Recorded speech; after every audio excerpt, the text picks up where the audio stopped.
예수께서는 올리브 산으로 가셨습니다. 이른 아침에 예수께서 다시 성전으로 가시자 많은 백성들이 예수께 나아왔습니다. 예수께서 앉아서 그들을 가르치실 때 율법학자들과 바리새파 사람들이 간음을 하다가 잡힌 여인을 끌고 와서 사람들 앞에 세우고 예수께 말했습니다. 선생님, 이 여자가 간음을 하다가 현장에서 붙잡혔습니다. 모세는 율법에서 이런 여자들은 돌로 쳐 죽여야 한다고 우리에게 명령했습니다. 선생님은 뭐라고 하시겠습니까? 그들이 이런 질문을 한 것은 예수를 시험해 고소할 구실을 찾으려는 속셈이었습니다. 그러나 예수께서는 몸을 구부린 채 앉아서 손가락으로 바닥에 무엇인가를 쓰기 시작하셨습니다. 그들이 계속 질문을 퍼붓자 예수께서 일어나서 그들에게 말씀하셨습니다. 너희 가운데 죄 없는 사람이 먼저 이 여인에게 돌을 던지라. 그러고는 다시 몸을 굽혀 바닥에 무엇인가를 쓰셨습니다. 이 말씀을 들은 사람들은 제일 나이든 사람부터 하나 둘씩 슬그머니 사라지기 시작했습니다. 결국 예수와 거기에 홀로 서 있던 여인만 남게 됐습니다. 예수께서 일어나 여인에게 물으셨습니다. 여인아, 그들은 어디 있느냐? 너를 정죄한 사람이 한 사람도 없느냐? 여인이 대답했습니다. 선생님, 없습니다. 예수께서 말씀하셨습니다. 나도 너를 정죄하지 않겠다. 이제부터 다시는 죄를 짓지 마라. 예수께서 사람들에게 다시 말씀하셨습니다. 나는 세상의 빛이다. 누구든지 나를 따르는 사람은 어둠 속에 다니지 않고 생명의 빛을 얻을 것이다. 바리새파 사람들이 예수께 말했습니다. 당신이 당신 자신에 대해 증거하니 당신의 증거는 진실하지 못하오. 예수께서 대답하셨습니다. 비록 내가 나를 증거한다 해도 내 증거는 참되다. 나는 내가 어디에서 와서 어디로 가는지 알기 때문이다.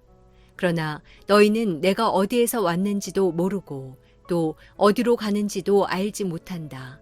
너희는 사람의 기준대로 판단하지만 나는 어느 누구도 판단하지 않는다. 그러나 내가 판단한다 해도 내가 내린 판단은 옳다. 그것은 내가 혼자가 아니라 나를 보내신 아버지와 함께하기 때문이다. 너희 율법에도 두 사람이 증거하면 참되다고 기록돼 있다. 내가 나 자신을 위한 증인이요 나를 보내신 아버지 또한 나를 증거하신다. 그러자 그들이 예수께 물었습니다. 당신의 아버지는 어디 있소? 예수께서 대답하셨습니다. 너희는 나도 모르고 내 아버지도 모른다. 너희가 나를 알았더라면 내 아버지도 알았을 것이다. 이것은 예수께서 성전에서 가르치실 때 헌금궤 앞에서 하신 말씀입니다. 그러나 아직 예수의 때가 되지 않았기 때문에 예수를 잡는 사람이 아무도 없었습니다.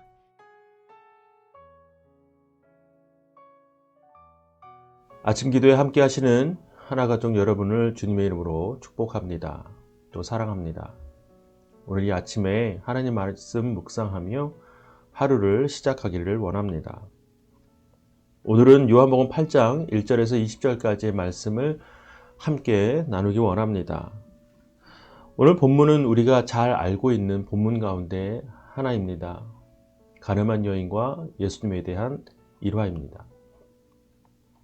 율법학자들과 바리새파 사람들이요, 가늠하다 붙잡힌 여인을 끌고 와서 예수님께 나와 예수님께 묻습니다. 4절에서 선생님, 이 여자가 간음을 하다가 현장에서 붙잡혔습니다. 모세의 율법에서는 이런 여자들은 돌로 쳐 죽여야 한다고 말하는데 예수님, 선생님, 당신은 뭐라고 하시겠습니까? 라고 예수님께 묻는 것입니다. 사실 이들의 질문의 의도는 다분히 악의적입니다. 의도는 불순합니다. 그들은 이미 이 여인에 대한 어떤 처분의 기준을 갖고 있습니다. 그것은 그들이 이야기한 것처럼 모세의 율법입니다. 지금도 몇몇 국가에서는 이러한 징벌의 기준이 여전히 남아 있는데요. 당시에는 가늠하다 붙잡힌 자들을 돌로 쳐 죽이는 투석형이 정해져 있는 징계의 법입니다. 이런 기준을 갖고 있었음에도 불구하고 이 여인을 데리고 와서 예수님께 어떻게 할 것인가 라고 예수님의 판단 기준을 묻는다는 것은 다분히 악의적이고 불순한 것이죠. 그래서 성경에서도 그들의 의도를 이렇게 설명하고 있습니다. 6절에 그들이 이런 질문을 한 것은 예수를 시험에 고소할 구실을 찾으려는 속셈이다 라고 기록되어 있습니다. 여전히 율법학자들과 바리새파 사람들에게 있어서 예수라는 존재는 굉장히 불편하고 좀 제거해야 할 그런 대상이었던 것 같습니다. 예수님은 분명히 하나님의 아들로서 이 땅에 구원을 베풀기 위하여 오신 분이십니다. 그리고 하나님 나라와 함께 이 땅에 오셨고 그 하나님 나라로 많은 죄인들을 구원하셔서 그 나라의 백성으로 삼으시는 것이 바로 예수님의 사명이었습니다. 그런 메시아 예수님, 구원자 예수님을 이 바리새파 사람들과 율법학자들 또한 많은 유대인들은 전혀 알아보지 못하고 오히려 그를 고소할 구실을 찾아 이제 그를 음해하려는, 해하려는 시도까지 하고 있는 것입니다. 그리고 그 방법을 그들은 어떻게 갖고 있습니까? 그들이 갖고 있는 율법의 기준으로 예수를 모함하고 고소하려고 하는 것입니다. 우리가 때때로 신앙생활을 하면서 우리만의 잣대를 갖고 있는 적이 있습니다. 교회 생활 안에서도요. 이것이 맞다, 이것이 정의다, 이것이 진리다 라고 이야기하며 다른 사람을 재단하고 다른 사람을 평가하며 판단할 때가 왕왕 있습니다. 그러나 하나님께서 정작 기뻐하시는 모습이 무엇인지는 그다지 고민하지 않는 것 같습니다. 오늘 예수님께서 이 가늠한 여인을 대하여 이렇게 또 반응하십니다. 뭐라고 말씀하시죠? 잘 아는 것처럼 죄 없는 자가 이 자를 돌로 치라 라고 말씀하십니다. 무엇을 말씀하십니까? 여러분, 인간이 갖고 있는 율법의 기준보다 더 큰 것은 하나님의 구원입니다. 이 땅에 아무리 흉악한 범죄자라 할지라도요, 그들에게도 동일한 하나님의 구원이 있음을 우리는 인정할 수밖에 없습니다. 죄가 아무리 범죄함의 흉악함이 아무리 깊다 할지라도 하나님의 구원, 하나님의 사랑은요 공평하다는 것입니다. 이 땅에는 아무도 의로운 자가 없습니다. 나는 흉악한 범죄를 저지르지 않았다 할지라도 나는 결코 하나님 앞에서 의로운 자가 아닙니다. 똑같은 죄인입니다. 예수님 오늘 이 말씀을 하십니다. 너희가 누구를 향하여 모세의 율법으로 그들을 판단하고 징계할 수 있을지는 모르겠으나 너희도 똑같은 죄인이다 라고 하시는 예수님의 말씀, 그 말씀에 우리는 귀 기울여야 합니다. 오늘을 살아가며 나의 언행과 나의 행실이 누군가를 재단하고 판단하지 않는지 우리가 잘 살피며 하루를 살아야겠습니다. 나아가 우리가 그리스도인이라고 하는 것은 어떤 특권적인 또 경건의 모습을 외적으로 가진 그런 어떤 권리가 아니라는 사실을 꼭 명심하십시오.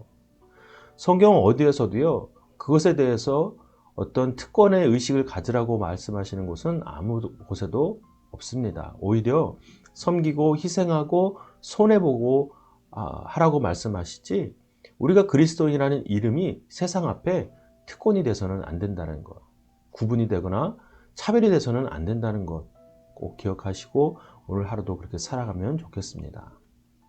무엇보다 우리가 직장 안에서 또 가정 안에서 또 학교 안에서 그러한 겸손한 모습으로 살아가는 우리 모두가 되기를 바랍니다. 기도하겠습니다.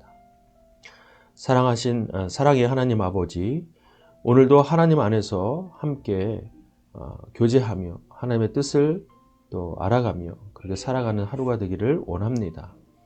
나의 생각과 또 내가 예수님을 믿는다는 그 사실이 누군가를 정죄하고 판단하는 데 쓰이지 않도록 우리를 겸손하게 하시고, 나도 예전에는 하나님 앞에서 죄인이었음을 다시금 떠올리며 하나님께서 우리를 의롭다 하신 것 때문에 내가 이 땅에서 그리스도인으로 살 수 있게 되었음을 다시 한번 믿고 붙들고 나아갈 수 있도록 도와주시옵소서.